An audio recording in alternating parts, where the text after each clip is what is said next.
play, because we can have opportunities. Oops, got another live stream notification. Are we on now? Yes, we are. Okay.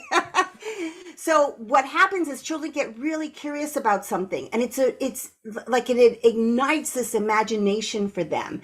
It ignites curiosity, ignites opportunities for us as adults to be able to extend those experiences. When they play, they are supporting their own we are supporting their development of self-awareness. We're actually developing their development of self-regulation. Self-regulation is the ability to manage what it is that they are experiencing, their feelings, to be able to stop hitting when they have an impulse to do so.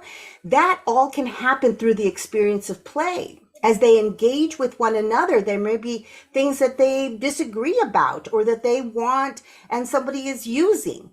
That play experiences helps us really to support their understanding of how to regulate their bodies, to recognize what it is they're feeling, to articulate what they want, to say what they want. So play is a natural structure to support children's social and emotional development.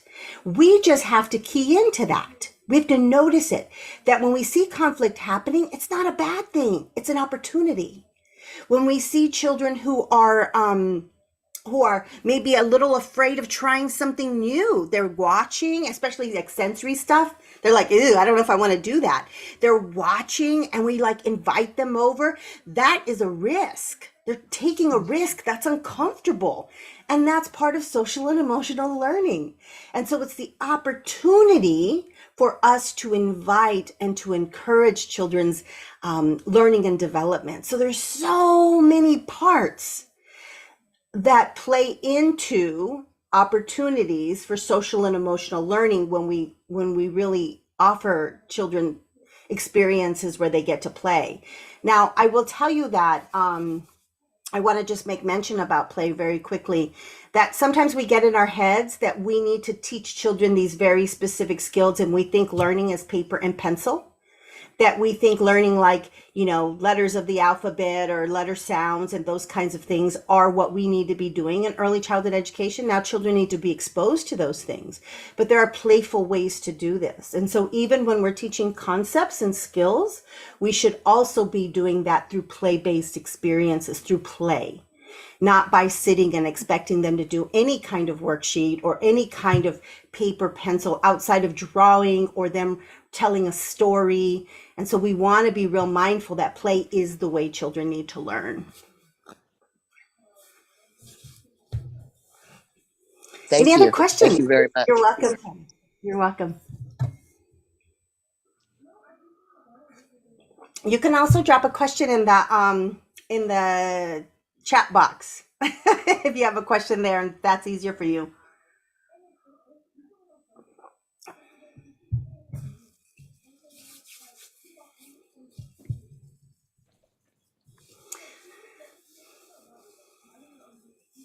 Have any of you watched any of the YouTube videos that we have already posted, or is this completely new? I'm just wondering if you're like, oh, here's an opportunity, or I've watched a couple of these, so I'm really interested in joining the live event.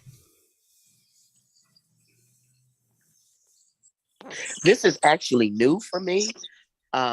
This is the first time I'm actually seeing your series availability, and I really wanted to hear other perspectives and how they continue to relate. And I really want to connect our support as teachers into the play.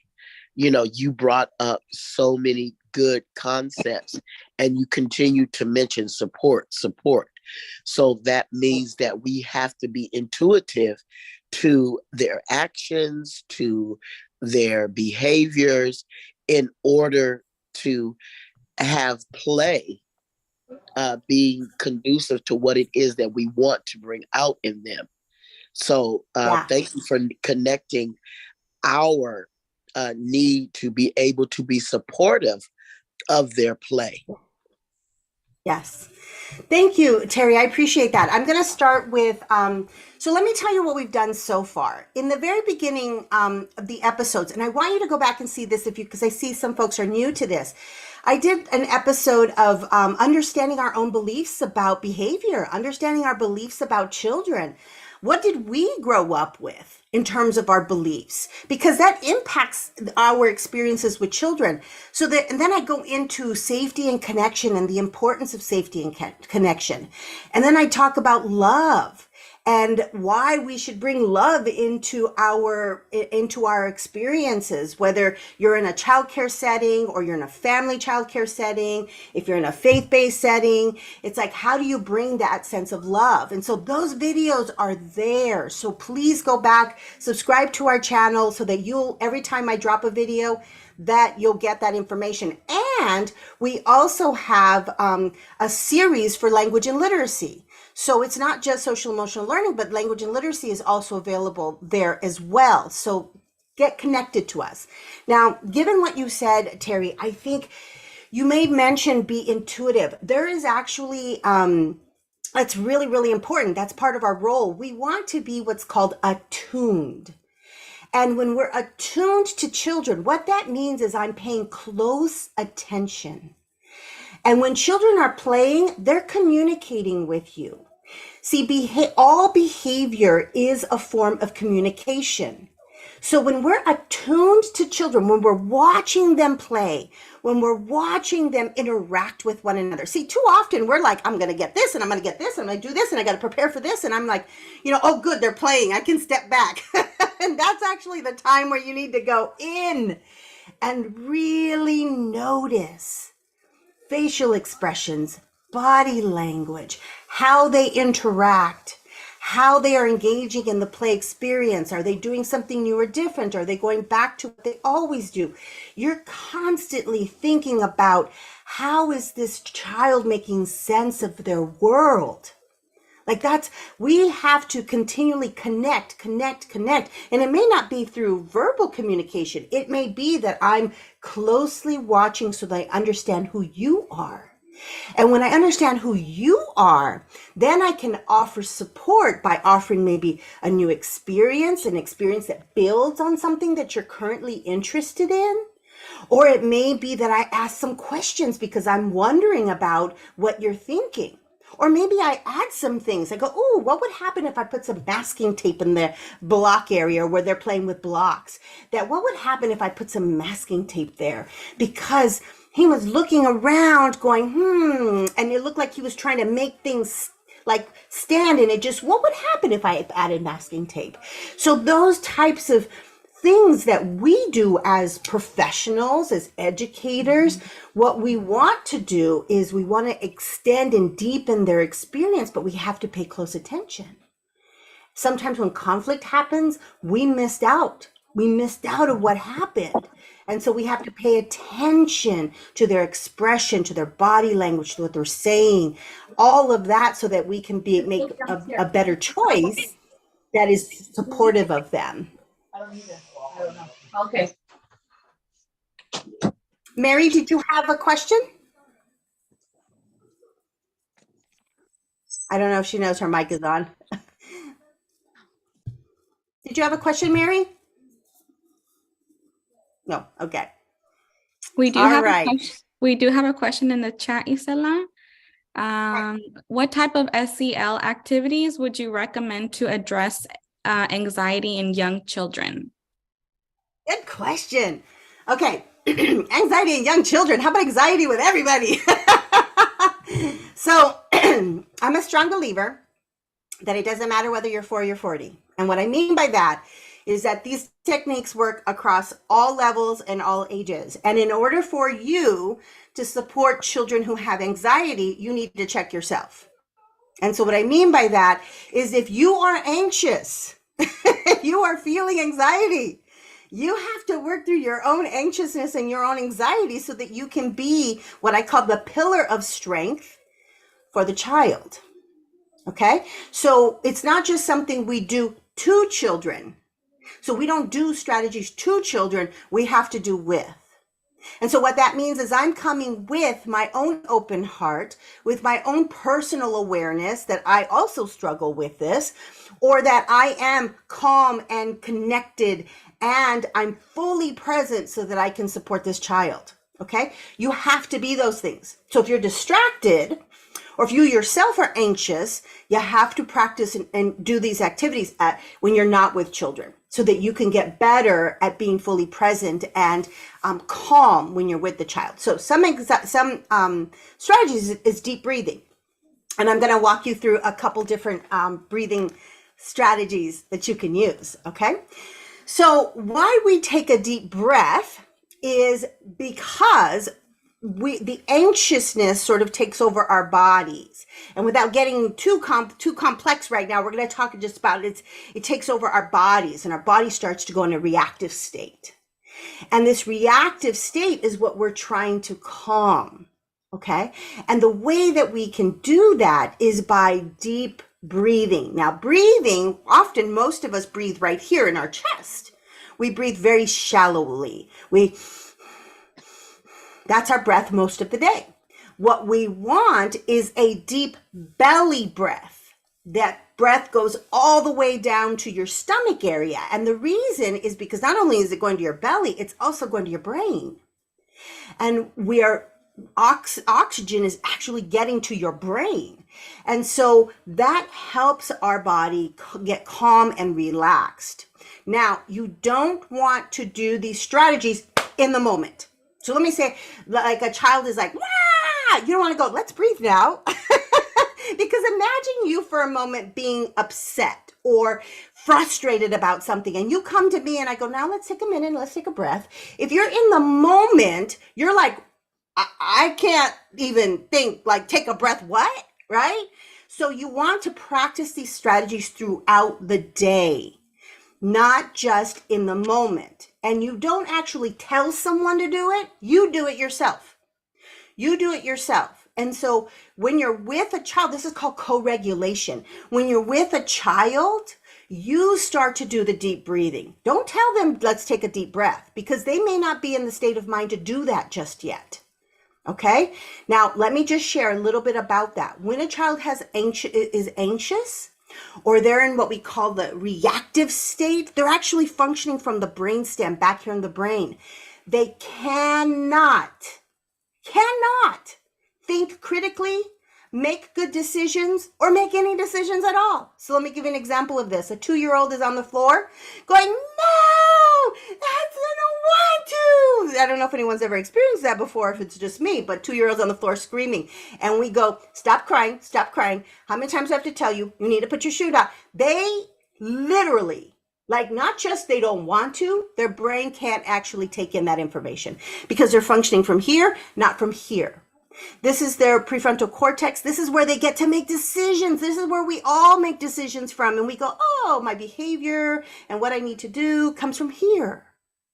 But we think that they're just not acting right. And that's actually not true at all. They're simply having their big emotions. Anxiousness is also another big experience. And sometimes with some children, it's internalized. So we don't see it. It's not big out here. It's big inside. Okay? So I wanted to say all of that before I tell you about these strategies, because you have to practice at other times. And sometimes I do it before we come inside. Sometimes I do it before or at the end of a circle time or a group time or before a group time.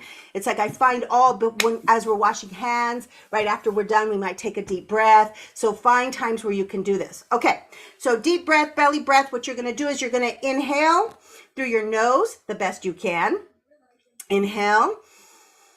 And you're going to inhale to at least 5 to 7. So that's a count of 1, 2, 3, 4, 5, 6, 7. So you're going to inhale and you're going to hold it and then you're going to let it out.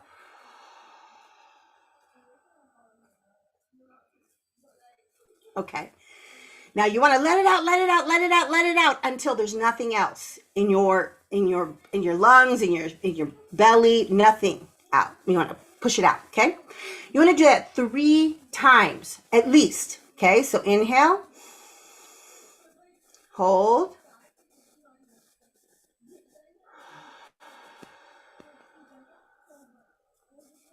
Let it out. Now, when I'm teaching children to do this, depending on their age, I have them, like when we're doing a group time, I have them lay down and put a little stuffed animal on their belly. Or if you don't have enough stuffed animals for everybody, we just put a little toy that doesn't roll. Like a car would not work because it'll roll. So it might be a little block. It might be a Unifix cube. It might be a link. It's like all the things that you have to look around and see what you have. Okay. And you put it on their belly and you have them take a deep, deep breath, but their belly has to move. Okay. So did your belly move? Get your belly big, big, big, big, big. And then let it go, let it go, let it go, let it go. Okay. So that is one of the strategies. We do it at least 3 times. Now, another easy way to do this is just lift your hands up or your arms up. So if you lift them up and you inhale, your breath automatically goes to your belly. And so that's another way that you can fill your belly up with that breath. Okay.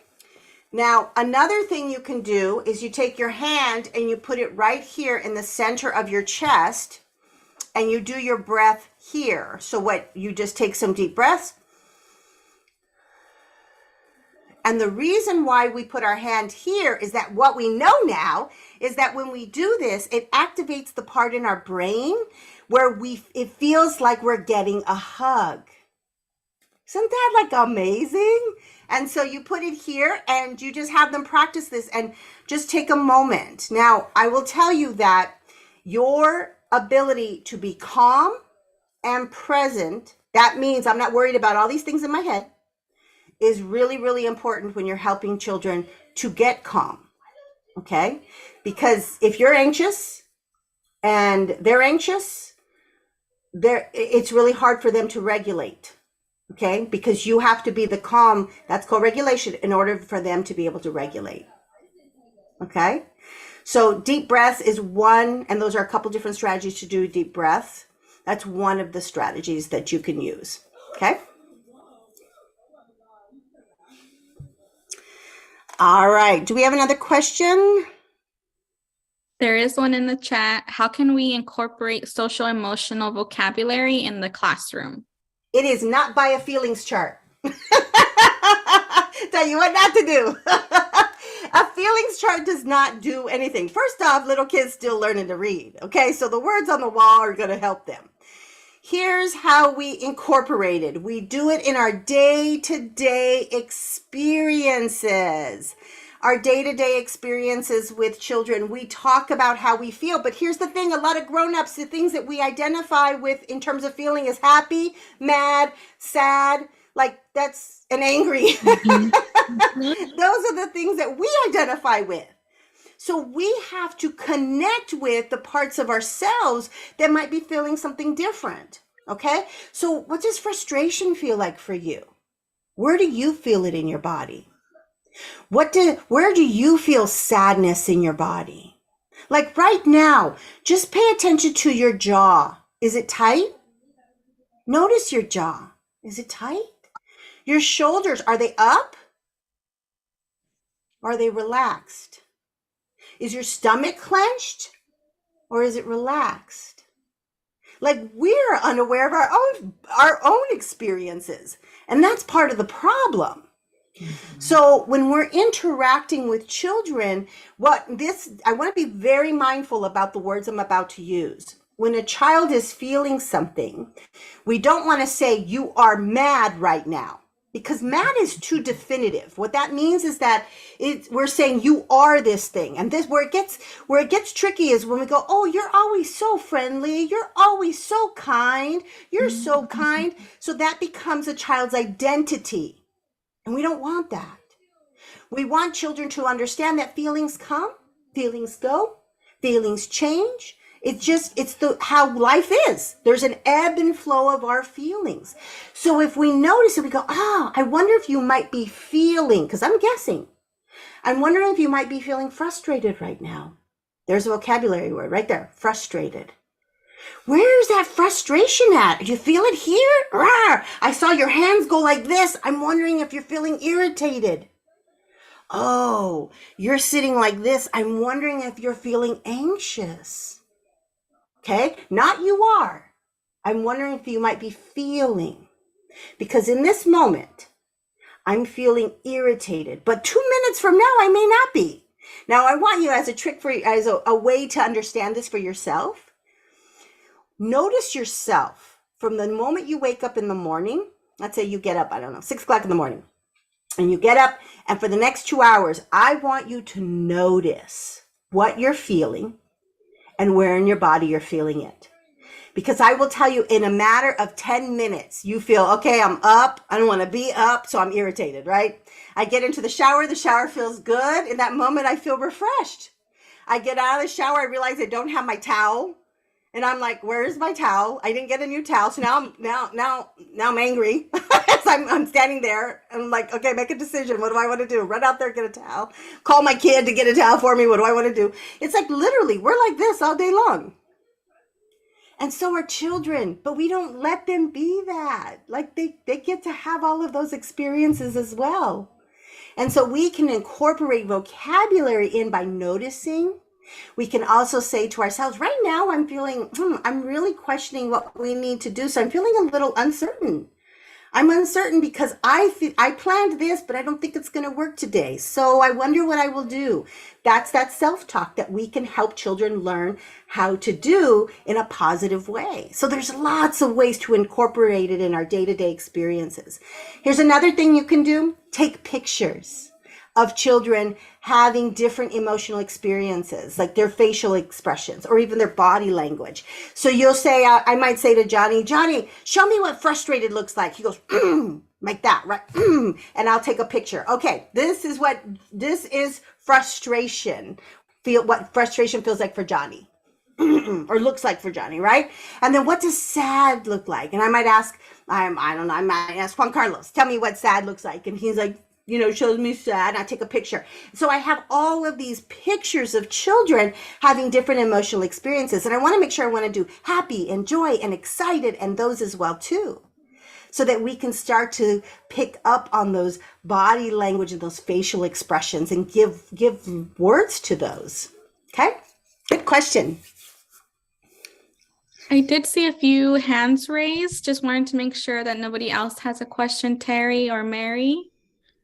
Or any comments on what Isela just presented?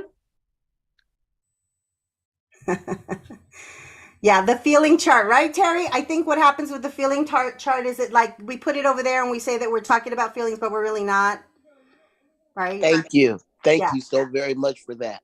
I appreciated that so much. I used the phrase, boy, I could really scream and holler on that one. That was good. That was really good. Another concept, I see teachers working in a room. So I want to know about our environment.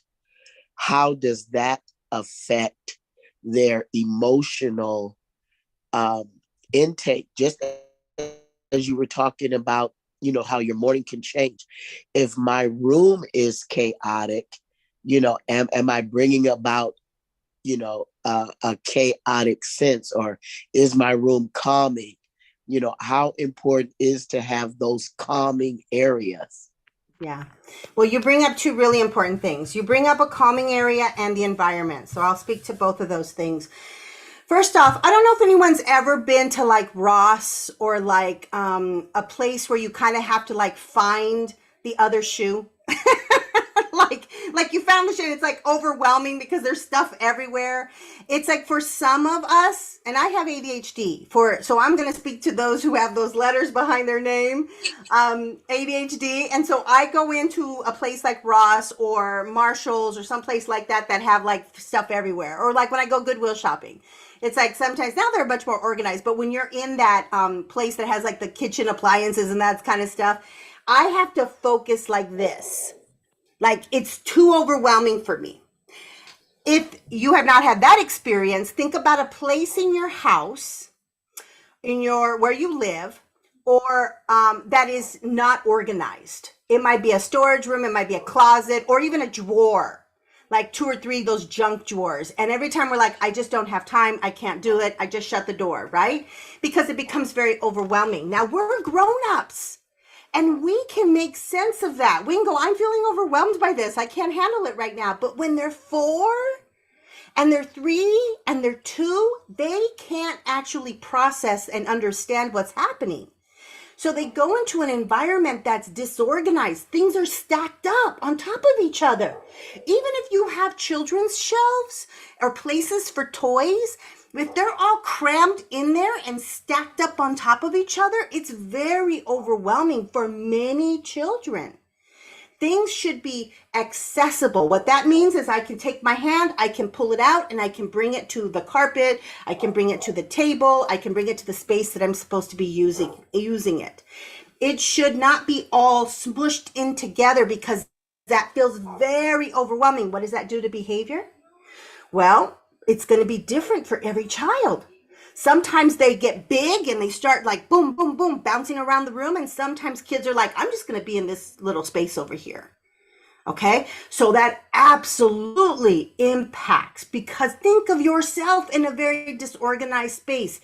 Even like me having ADHD, my space might get disorganized and it feels overwhelming to me. So I have to get it organized so I can feel better about being in this space.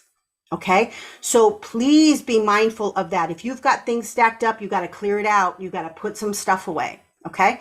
The second thing that was very important that you mentioned, Terry, is calming area. There needs to be a space in your early learning setting where a child can go to be. So this is not timeout. I want to make that very clear. It is not timeout. It is not a place that you even threaten a child where you go, do you want to go to the calming space? Because then it's no longer a calming space. That's not a calming space.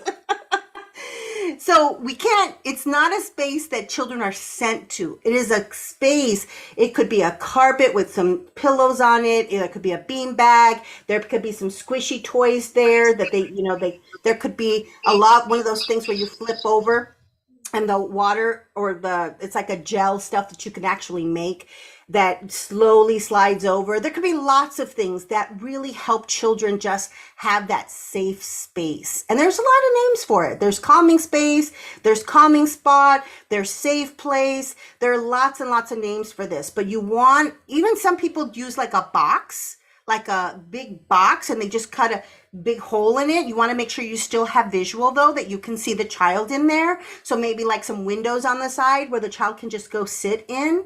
And this is anytime through the day when they're feeling overwhelmed, sad, frustrated, want to be alone for a few minutes. There should be a spot in every early learning setting that lets them do that. But here's the thing. It's not just for them to go there. It alerts me as the grown-up to go, oh, I need to go over there and see what's happening. And so I go and I sit and I go and I join and see what's happening. Do we need to do some calming? Maybe they need a hug. Maybe they want to read a book together. So that alerts me. Okay. Any other thoughts about that? Or anybody want to share anything else that they've done for their calming area or calming, or where in their place that you have it and what materials you have to provide for children as they are working through those maybe big emotions, or maybe they're just sad. We see you, Mary. She's like, my hand keeps going up. I don't know why. It's okay. We got you. Are there any other thoughts or questions or that you have about that or that you have done?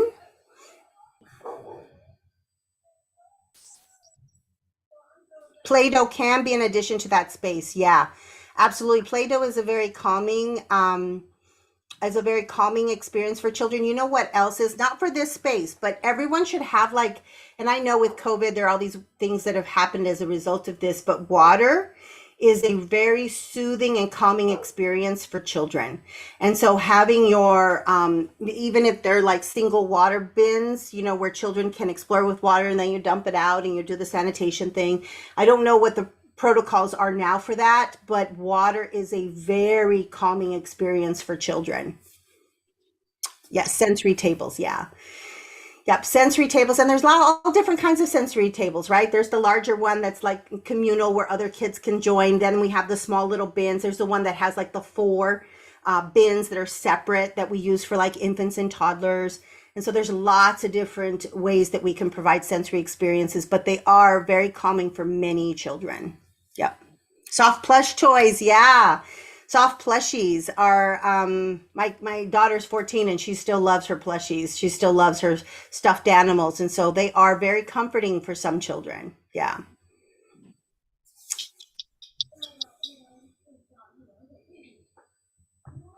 All right. Any other questions or comments about what I just shared or what I've said?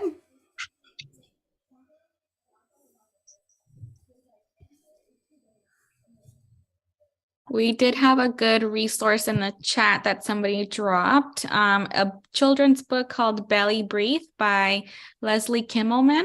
So thank you for sharing that resource. Yeah, there's actually a lot of books out there about belly breathing these days. Yeah. And here's the thing, I would not rely on YouTube. Please don't play YouTube for children. Please don't play YouTube for children, okay? I know that it's easy. It's an easy resource, right? You go and you find a thing on belly breathing and you go and find somebody who can sing Old MacDonald Had a Farm, and you can go and find and they do an amazing job. But what they need is you. They don't need another video. Because what happens in the brain is that there's a difference between active engagement and passive experience. Have you ever seen children, like when they're watching a movie or even a video where they go, they do that kind of look like they're lost somewhere? Their brain isn't as activated as when they are watching something on a video screen than when they are actively engaged with you. And so when we sing songs, even like Old MacDonald, like that might be a good one. So like, Old MacDonald had a farm, E-I-E-I-O. And on that farm he had what? And then you choose a kid. And then a child says what they had on that farm. Like, you get to do that. You get to be the one to lean in, to make eye contact, to slow it down, to make it faster, to connect with their names and them as individuals, a part of this community. You do that, not a video. And it's the same with belly breaths. You feel into the group and you go, oh, we need to do one more, or let's pause. And now let's try another. Like, you get to do that. The video can't read kids, can't feel what's happening in the room, can't stop and pause and tell a quick story or to share something exciting or to notice something. The video can't do that. And we know that when our one-on-one connections lights up the brain way more than videos do. So stop playing YouTube for these types of things or for any kind of songs or anything. Unless, and I don't use YouTube, I rather use audio. So like Greg and Steve have like some music that I can't do very well, like, cause it's like it's them. There is, I'm trying to remember her name. Ella Jenkins does music that's like amazing. And I'm not Ella. Like, I can't make it sound like that. So I play her and we dance to it and we move to it, right? And so I can't replicate that. But I know the words to children's songs and I can change the words and put children's names in it. So that's a really important thing. And I see because we've moved so virtual that we have lost sight of the human connection. And that's a big S.E.L. thing too. All right. So you do, the Teaching Pyramid has a lot of information on positive support. Yeah, they do. There's lots of resources on those websites for, and they're easily accessible, so you can go and take a look at that. They do have lots of strategies and even some things that you can incorporate into, like, I think they even have like posters or ideas that you can incorporate into your early learning setting. Role play and mindfulness practices are something we incorporate in our classrooms. Yeah, it's a really important role playing. I also call those social stories. So I might have a picture of like two children engaging with one another, and we tell a story about that. What might be happening? Perspective taking is something that actually should, like, to know somebody, recognize somebody else's perspective. Actually, I know some high school kids that haven't developed that yet. Like, that is something that happens over long periods of time. It's not something that 3 and 4 and 5 year olds can do well.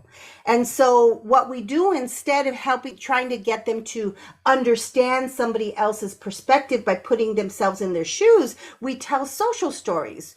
We do role playing with one another. And so we act out, or we tell a story with some pictures. We use pictures. What might be happening here? Look at his face. What do you think he's trying to say?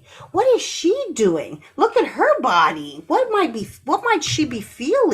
So we engage in those experiences so children can begin the process of perspective taking and recognizing their own selves, right? And what they're feeling and what they're thinking. Mindfulness. So for mindfulness, I would love to know, like, what you do for mindfulness in your classroom. Are you in a classroom? Yes. So, if you want to share what that looks like, please share with us.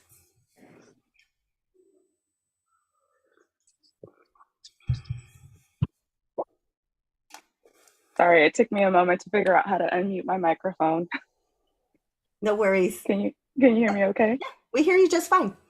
Okay, so when I was in a pre-K classroom, I noticed that throughout COVID, it really affected a lot of children socially and emotionally, to where they had extreme difficulty regulating emotions, and being home with parents are not always equipped or know how to help their child manage those big feelings, because it's a lot. And even as adults, we have a hard time.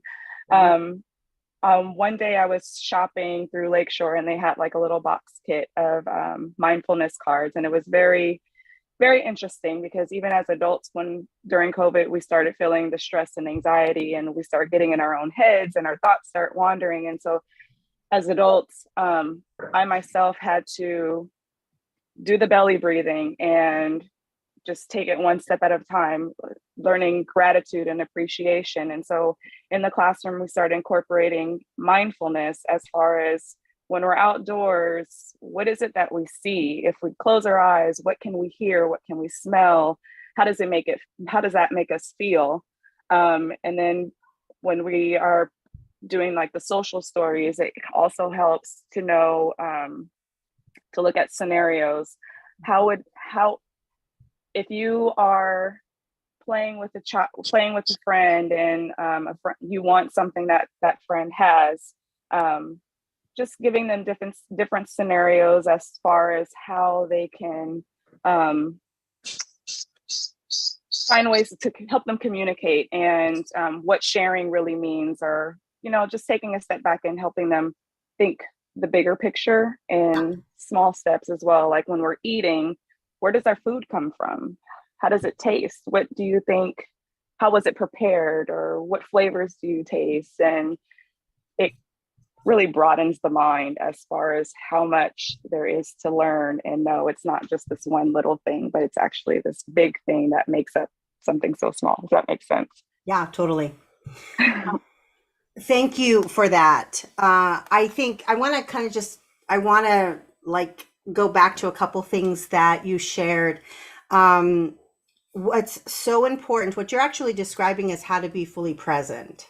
Mm-hmm. And that's what mindfulness does. It makes us get out of our own head, right? Mm-hmm. And notice what's happening in front of us. Right. Because really, that's a lot of us, we go into classrooms and we're working with children, and we're worried about all the things that are going on over here, what we need to do. We got to pay our bills. We got to make up this phone call.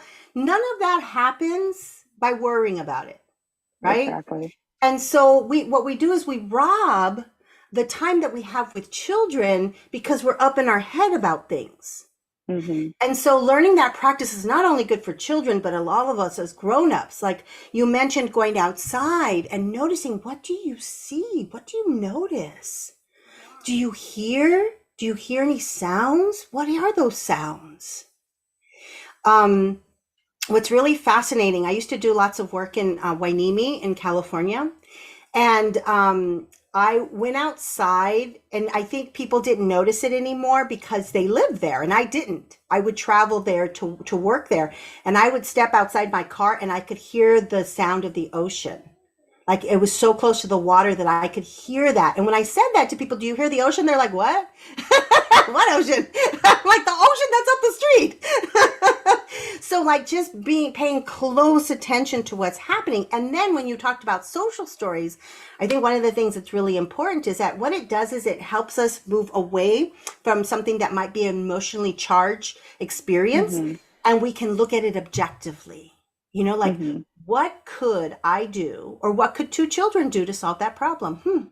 Yeah, because it's important to empower children, to make them feel like they are fully capable of handling situations. And sometimes we like to encourage children to use their voice and tell their own friends, you know, or their peers that they don't like the way they're being treated, or they would like to be heard. And they often feel like they need an adult to do that. And if they Yes. feel that way, I'll just tell them, did you try using your words first? And they'll say yes, but they're still not listening. It's like, okay, well, I'll come over there with you and I'll let you try again. And most often, the child is more willing to, you know, work it out or listen to their words, or sometimes just your presence in that moment gives them that confidence boost to keep, you know, using their words and empowering them. Yeah. One of the things that I do is I actually give the words to the child. So I say, the words you can say are, I wasn't done. I wasn't Right. done. So go try that. See, go. So I give them, sometimes what we do is we'll give them like the third person, you know, instead of the first person. So I'll say, the words you can say are, please hand me the water pitcher. The words you Right. can say are, and so I use that a lot. I also And then use I'll it for tell them, I'm going grown-ups. to watch you. I'm going to watch you go tell them. And just so that they know that I'm looking. Yeah. Yeah. And I got your back, right? Yeah. Yeah. Yeah. Awesome. Thank Thank you. you. Thank you. All right. So we have a question about how do we teach responsible decision making in our kiddos so that they understand? Well, that's a really big question because technically they're still little kids. And responsible decision making comes from our prefrontal cortex, this part of our brain right here, right here. And our prefrontal cortex, where executive function is, which is those making problem solving and making decisions and having some mental flexibility, being able to retain short-term information, apply it to new things, like all that comes from like here. But like that's like just developing in our early childhood years. And guess when it actually starts to really come to full development, but we don't know this for sure because people keep saying changing this, we're still learning. That doesn't happen until our 20s. Until our 20s. Think about that. If anybody has teenagers and you're like, what were you thinking? They weren't.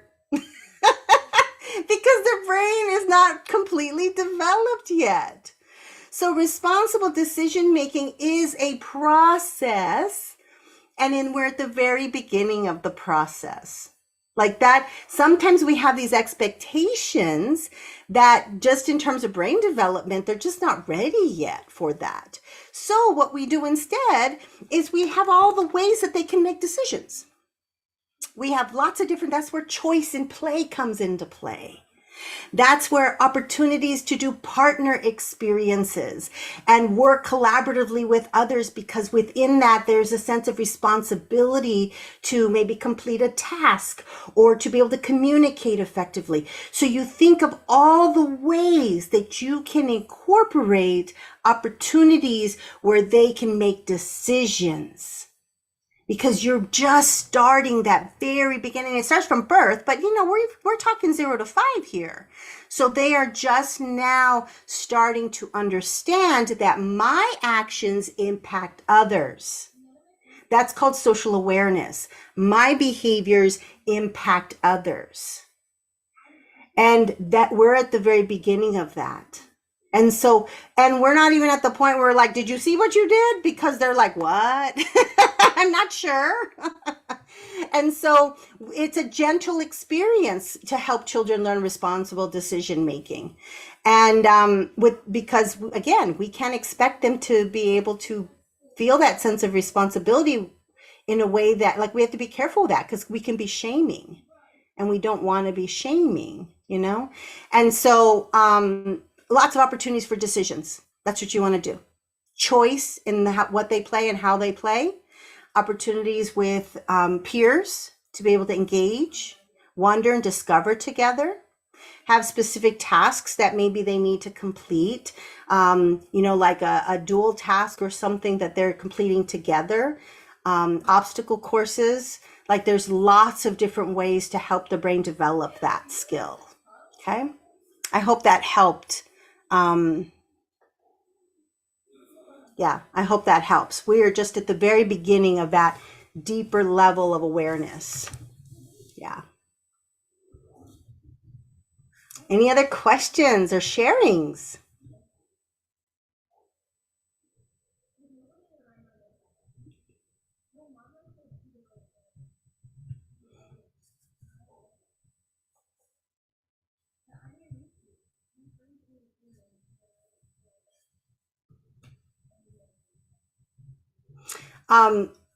I know you all have never seen me in person, but one of the things I would say to an in-person group is I'm comfortable with uncomfortable silence.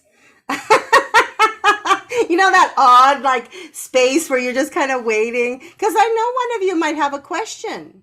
And you're like, do I want to ask? Do I want to ask? I'm not sure if I want to ask, or I want to say something, but I'm not sure that I do want to say something. So I'll just pause for a moment in case you are that person. I invite you to share, to ask, to wonder out loud. Thank you so much for that, because I was really trying to figure out how to formulate this question. So I'm just going to put it out there. Yep. When you're talking about social emotional vocabulary and using it in the classroom, how do we also give that language to our parents? Because you're talking about brain development and experiences and exposures. And we also have to consider our parents, especially coming out of COVID. They're just becoming comfortable again with being exposed and going out and doing things. And some of them are still, they still have their own inhibitions about doing things and going places. So how do we encourage them to allow their child to explore, but yet give them boundaries and safe vocabulary so they understand how to make good choices? Yeah, that's such an important question, Terry. COVID did something, I think, to us worldwide. This was not a community thing that happened in our backyard. This was a worldwide experience. And it's something that we've never dealt with collectively. And so I think that as COVID was happening, it was really trying to figure out, what are we doing? How do we do this and be still available to children? And then how do I care for my own needs and well-being? Like, it was a really challenging experience. And I want to honor all of you who show up each day for children and families, because yeah, you're right. Families are still making that adjustment. And we're talking little kids who lived through COVID. This was their book of their experience of their life, if they've only been alive for 4 years. So I think part of this is about relationships. And sometimes what we have to do, not sometimes, always with children. Now, we can do this with children, right? Where we go, what is the child's strengths? Because we want to come from a strength-based place, to always be thinking about a child's strengths. How do I build on those strengths? Instead of looking at what we call a deficit, right? What do the child can't do or is not able to do? We got to look at strengths. And how do we build from that? Now, having said that, we need to do the same thing with families. We have to look at our families from a place of honor and strength, that we're all doing the best we know how to do. All of us. Families too. Everybody. We're doing the best we know how to do. So if we can reframe how we perceive families as coming from a place of strength, we want to build relationships so they feel safe with you, so that they know they can rely on you. They're trusting you with their babies. That's a really big deal, right? And so I think that's the first thing, is relationship, relationship, relationship. I honor you. I see how hard it is. I'll tell you, I was a preschool teacher and I used to complain all the time about, why can't folks get here on time? Why can't folks get here on time? And then I had a child. And then I can't get anywhere on time. I'm lucky I can get out the door when I'm supposed to get out the door. So that empathy piece, right, is such an important part. Having compassion, having empathy, and building relationships. And then the other thing is just share what you're doing in terms of maybe talking about different feelings, taking those deep breaths, maybe making a classroom book or a poster. Now with technology, you could even snap some photos of the experiences that you're doing in your setting. So if you have a family childcare, if you're in a classroom setting, like you take photos of that, and then have like a bulletin board, or if you have a particular app that you use, if you have a Facebook group, whatever it is that you use, send that and say, these are the things that we're doing and this is why. We're talking about deep belly breaths, because when we're calm, then we can think, and then we can think, and then we can learn. And so doing that and sharing that with families oftentimes will help them not only recognize what they're doing with their child, but even start implementing some of those things. Okay? But we got to come from a place of honor and strength with our families. And sometimes we forget that. We do. I used to work in crisis intervention. That's all my work that's ever been, is in crisis intervention. And so, I had the most, challenging circumstances in terms of families. And, we constantly had to go, okay, what is their strength? They're showing up each day for their child. What is their strength? And how do we help them see their strength? Because sometimes we forget what makes us amazing. And so I hope that kind of answers your question, Terry. I think it's a tricky thing, and there isn't one answer. It's really about building relationships. Yeah. Do you have in-person training? No, not anymore. Because of COVID, I do in-person training, but I have to tell you, the bulk, because of COVID, has shifted into virtual trainings. But yeah, I do offer in-person, but I don't have anything scheduled, basically. Yeah. Honor, strength, relationship, and empathy. Yeah. It really is important. We have to recognize, if we come from that lens of, we're all doing the best we know how to do. We really are. We are all doing because I don't know what's going on in your house. I don't know what you have to deal with. I don't know what your circumstances are. And how we show up, there's so many things that might be happening inside of us. So we have to have compassion and empathy and build those relationships with our families. Hello? You were saying earlier about, when our kids are frustrated and, a lot of times people are, you're mad. I can see that. And, all those steps you were saying, how you were advising we should take with the kids and so forth. Well, I have a child in my program, and lately he's been throwing chairs. He has a hard time transitioning from one time to the next. And we, I do a countdown. Okay, friends, in 10 minutes. And I personally walk over to him and I tell him, in 10 minutes, we're going to start to clean up. And then I'll tell him at 5. And then for the whole group, I say minute by minute. And then when we get to 10, the last minute, it's 10, 9, and count backwards. The whole time he's screaming, I don't want to clean. I don't want to clean. So I've left him and I'm like, okay, you can, when you're ready, you can clean. Well, that's not working anymore. And yesterday he threw a chair and one of the kids had just literally moved out of the way, or she would have gotten hit. It was just a second that she moved without getting hit by a chair. And I understand there's issues at home, and mom has shared that. But mom has even said, I yell at him. I bribe him. I don't know. I don't, I can't talk to him the way I talk to my daughter. I have to yell at him to get him moving. And I don't want that. And I say, oh, okay, I'm using my loud voice. That's my loud voice, just a little bit higher. And I said, and I don't like using my loud voice. It hurts my throat. Can you just try to be calm and let's sit and talk about it? And everybody says, Michelle, you're crazy because you're taking all that extra time. But I have to. I was one of the teachers that worked through the pandemic. We didn't close. We were open. And I'm seeing I see children completely different, those that stood home with their children. And we haven't even hit the iceberg of what the ramifications are of these children, because they're not the same pre-COVID.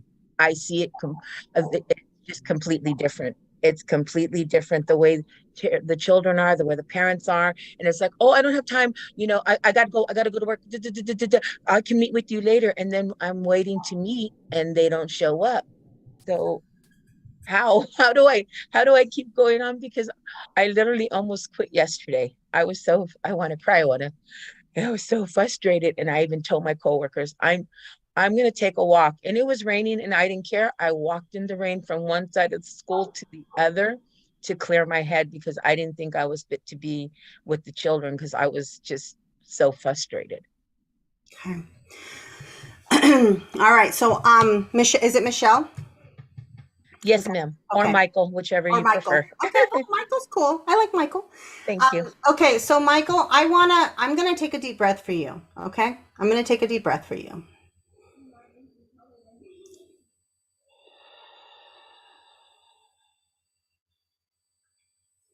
I want to hold that space for you, because I can feel and I hear you care about this child and you want to really support him, but it feels like you are feeling very overwhelmed by how. And you showing up for him is such an important part of not only our role and responsibility as early educators, but also in his life. And I just want to acknowledge that. Okay. The second thing is sometimes what happens, see, we don't have any control over what's happening in a child's home. And the likelihood, if the family is experiencing something, maybe it might be a chaotic experience, there might be some trauma happening, there may be some change happening, like we have absolutely no control over that. And sometimes what happens is, because like I shared before, I did crisis intervention most of my career. And so I really, in my whole heart, believe that people are doing the best they know how to do, given their life experiences and given what they have in terms of tools. And many of us who come from trauma, myself included, if we're not aware of our traumatic activators, the things that actually activate us within us, or that we are in a constant state of stress, it's hard to be able to meet children's needs when you're in that state. And so one of the things that I want to just acknowledge is that even if we were to meet with families, which is an important thing to do, to come from a place of strength, not all the bad things that the child is doing, but from a place of strength, that they probably are doing the best they know how to do. So what used to do when I was in a classroom is, as children come in, I used to call it my threshold. So the child would step in the door and when they get to school, this is the threshold that they pass. And now I get to provide incredible experiences for this child. Okay. That's the power I have. Okay. So the very first thing that I do when I have a difficult situation like this, where I feel very overwhelmed, is I find 3 to 5 things that makes him an incredible human being. Okay. And I write that down every morning. 3 to 5 things that makes him an amazing, incredible human being. I write it down. They need to be written every day. And it needs to be not like check mark, same, because I need to change what my expectations are, because we have this thing called confirmation bias. So if we already expect him to behave a certain way, and sometimes we're not even conscious of those beliefs, we expect it, that's what we're going to look for. See, he did that. See, he did that. See, he did that. So you want to train your brain to see what makes him an incredible human being. The second thing you want to do is we need to recognize that children are not attention seeking. They are not attention seeking. They are connection seeking. So what he is saying, when you're telling the story, what he's saying to me is, number one, he needs connection, authentic connection. And so spending 5 minutes minimum of one-on-one uninterrupted time just playing, letting him lead the play, and you play with him, whatever he wants to do, however he wants to play, because you have to build connection in order for him to care about you. And you have to wholeheartedly care about him. You made another mention that people are saying you're spending so much time. That's what we need to do. Because when we understand children's social emotional learning, it's not about getting kids to act right. That's not the goal. The goal is to connect with children so that we help them develop a self-awareness, self-regulation, their social awareness, and relationship skills. It's a big job. And how it starts is building relationships. And so we have to I hear you saying that you did a lot of proactive kinds of stuff. So you give him time before to let him know about transitions. Let me tell you quickly about transitions. So transitions for children, especially if they've had transitions in their life. So if they've had major, like maybe there's a divorce and mom's gone or dad's gone, or they lost their house and now they're in a different place. Those are major transitions. So the little baby transition things that happen in the classroom can activate and be very, very difficult for children. Really difficult.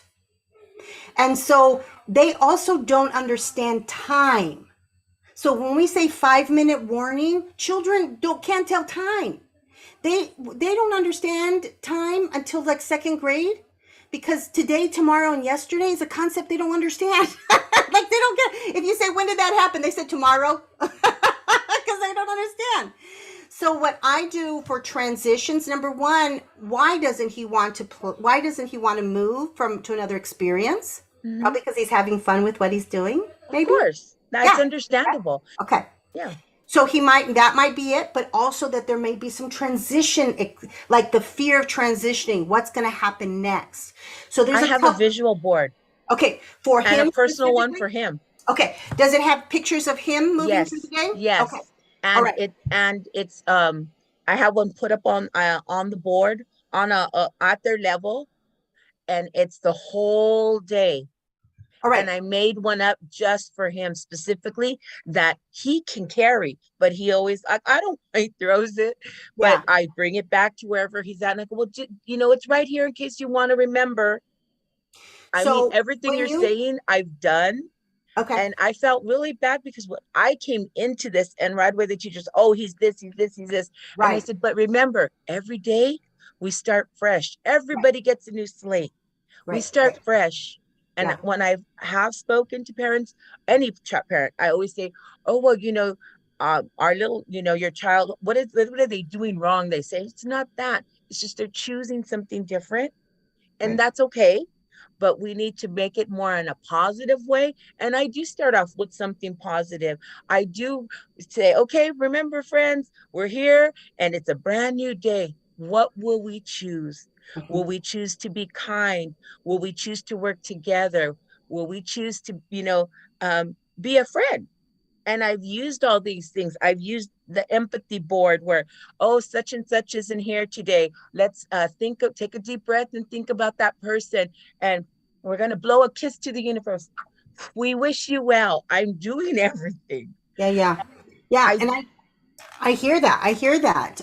The thing is, we also have to recognize that children, it's not a choice for kids who might be experiencing some Right. trauma. Exactly. I have I hadn't worn it for a while, but I have a dinosaur. It's a T-Rex. He loves T-Rexes.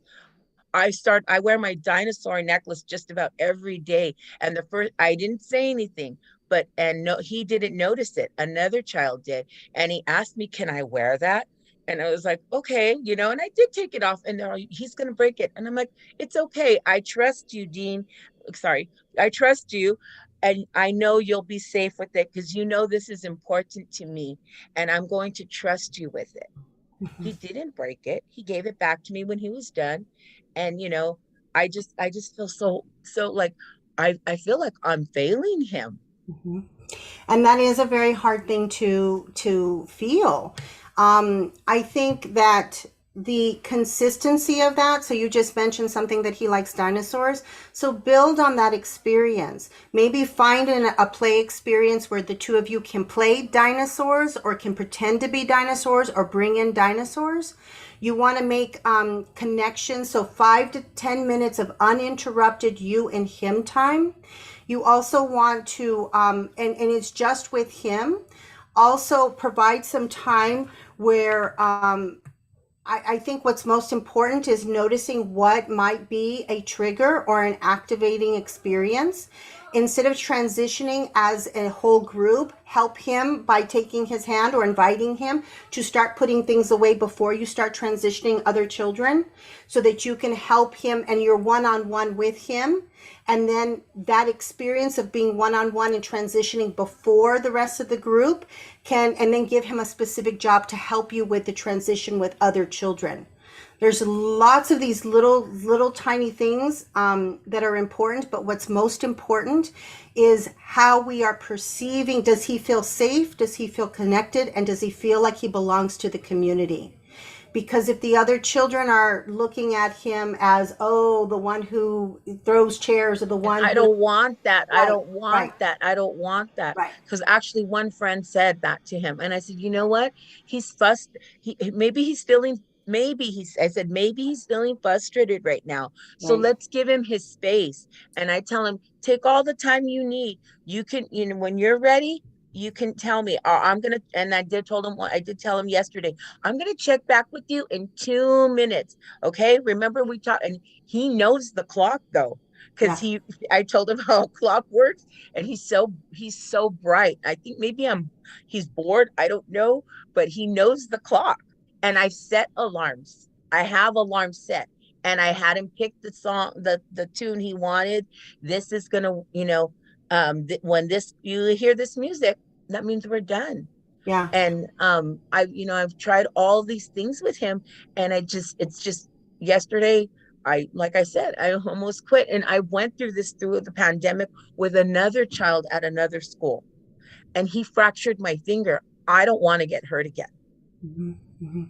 So it sounds like there's some fear around this that Yeah, but I don't show it. I keep it to my. That's why I walked away, because I don't want it to escalate that far like it did with that child. Because during the pandemic, nobody came to help us.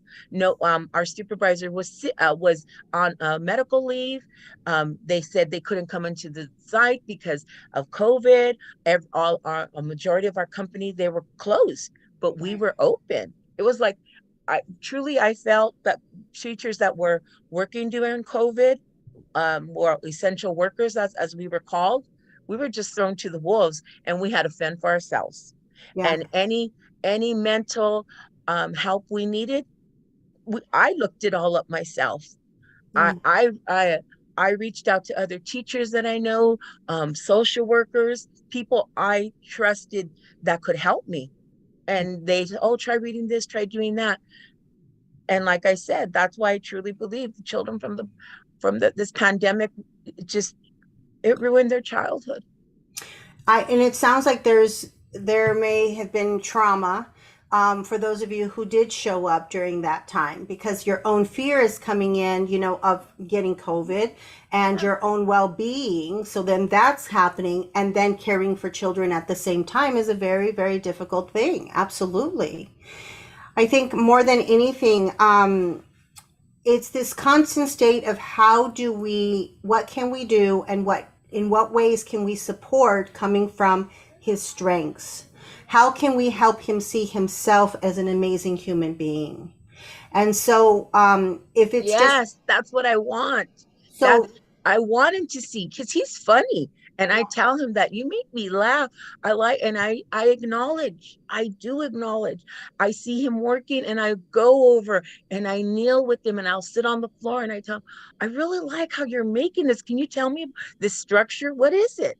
And oh, it's a castle. Me and my mom and dad are gonna live there, and my sister too. And we'll talk. And Mhm. then just boom.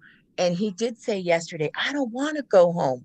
But mom had told another teacher, he says, I don't want to go to school.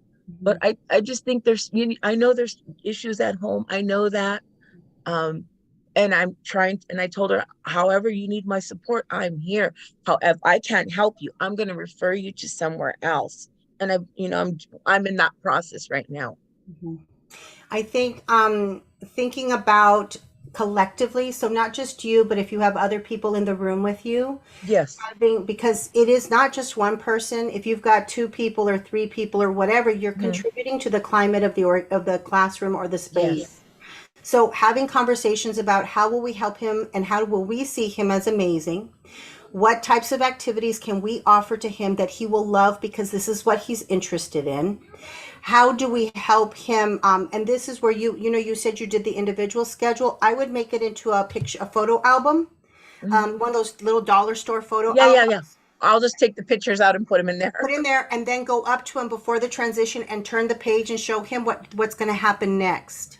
Because sometimes what happens is when they don't feel safe or they weren't safe at some place in their life, a transition can trigger that feeling of unsafety.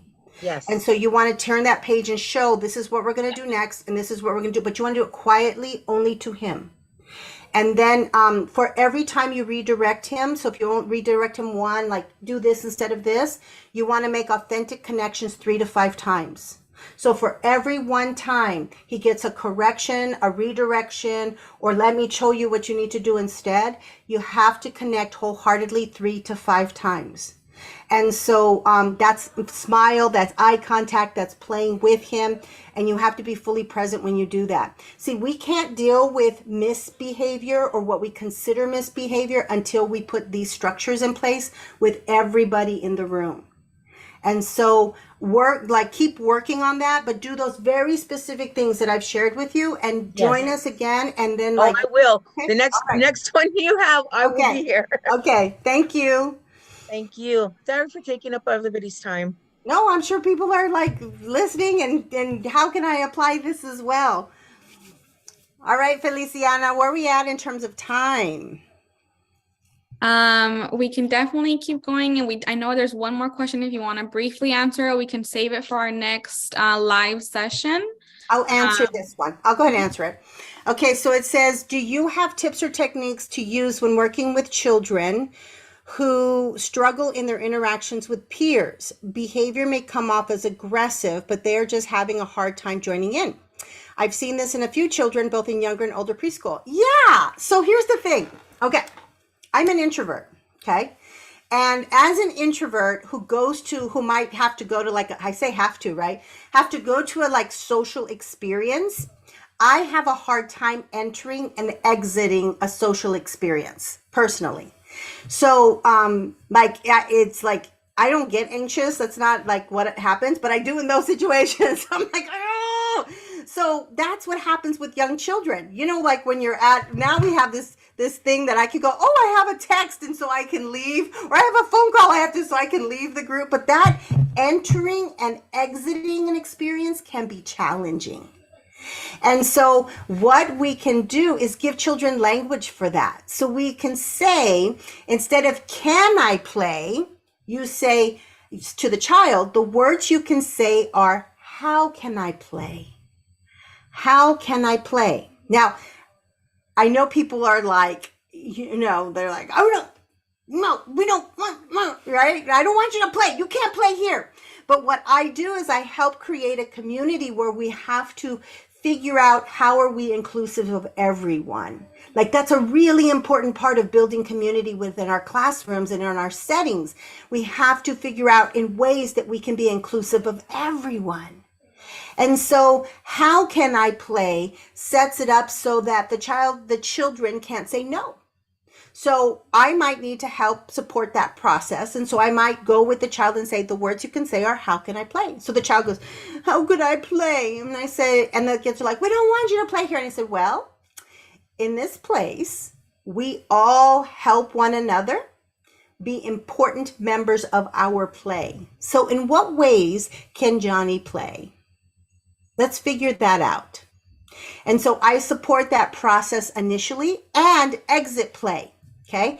Exit play. Sometimes what happens is the child wants to leave, and so they go and they knock everything down, and then they leave.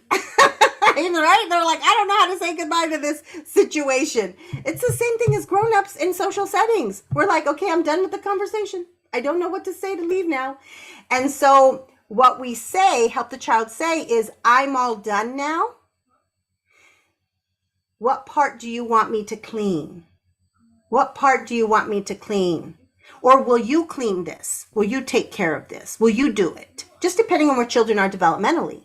And I actually teach them the words. So I go, the words you can say are, I'm all done now. All done.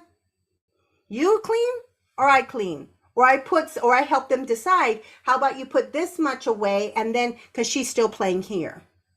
Okay. And so that enter play, teach them how to enter a play experience. How can I play? Or what part can I use? Where can I be? Teach them how to say those words and how to exit play. I'm all done now. All done now. Okay. So they can find something else to do. All right. And let me make sure that I answer that. Who struggle with interactions with peers. I've seen this in a few children joining in. Okay. And the other part with aggression with peers, that is simply practice. It is practice and how we engage with one another. So what I do is I come into the play and I practice intentionally the language we use with children. I go, I'm going to take a turn. And so I might actually create a play experience. So let's say I've got like a ball outside. Okay. And I bring this particular child who's kind of still learning how to do this. I say that. Did you hear my words? I say he's still learning or she's still learning how to do this. Not he can't do this. Language is important. Not he can do this. She or he is still learning to do this. They're learning how to play with others. They're learning how to interact with others. Okay. So I might have a kickball experience where my turn, your turn, his turn, her turn, my turn, your turn, his turn, your turn. And so I practice that experience. We go into the dramatic play area and we're pretending to have a restaurant. And I practice the experience of taking turns, of saying what I want, to recognizing what somebody else wants. So I'm very intentional about my play, so that I'm modeling those experiences to help them be able to interact with one another. Now, in truth, they're going to get frustrated and they're going to get irritated and they're going to want what they want, because we all do. They just happen to be 3, 4, and 5, or 2 or 1, right? And so that's an opportunity for us to go, oh, you really wanted to use that cup. You really wanted to use that cup. I know. The words you can say are, when can I have a turn? When can I have a turn? Those are the words you can say. So let's practice that. Or if somebody's in trouble or needs help, we can say the words you can, or not, I'm sorry, erase that. How can we be most helpful to them right now? How can we be most helpful to Amanda right now? How can we be most helpful to a child who's feeling really sad and distressed? That's building community. Sometimes what we say is we go, oh, it's none of your business, or don't worry about it right now, or go over there, got it handled. The problem with that is that I want children to develop a sense of empathy and to be able to recognize that I can help. If I can help, I will. And so I go, okay, what can we do that would be most helpful right now? Okay, so those are for the folks who are the kids who are watching. Okay, the kids who are observing the play, or maybe somebody in the play and they just, I don't know what to do. So my words would be, what can we do to be most helpful? Okay. All right. Oh, good. So that was a good thing then, right? How can we find him? What can she do? What can he do? How can he play? Right? Yeah. It's a really powerful, it's a very powerful script that we use. Yeah. So I hope that is helpful to you. All right, Feliciana. Well, we just want to say thank you very much for joining us on this Saturday. We hope you walked away with something, whether it was just listening to other people's questions or, something that you'll be able to implement in the classroom. We did hear that many of you were not familiar with our podcast, so hopefully you do get the opportunity to check us out on YouTube and Spotify. Our tag handle is @Early Childhood Learning Bites. I did drop the link in the chat box, so feel free to check us out. We have a new episode dropping every Wednesday. Dr. Garcia, she always drops one on S.E.L, but we do have a new playlist coming out, so stay tuned for that. We'll just take a few last seconds just to see if anybody else has anything else that they would like to ask or share. But if not, please look out for our next live session. It will be in April. So as soon as we have a bit more information, we'll be sharing that on our Instagram and our mailer, send all of our updates. Anywhere you're subscribed, we'll send that out to you.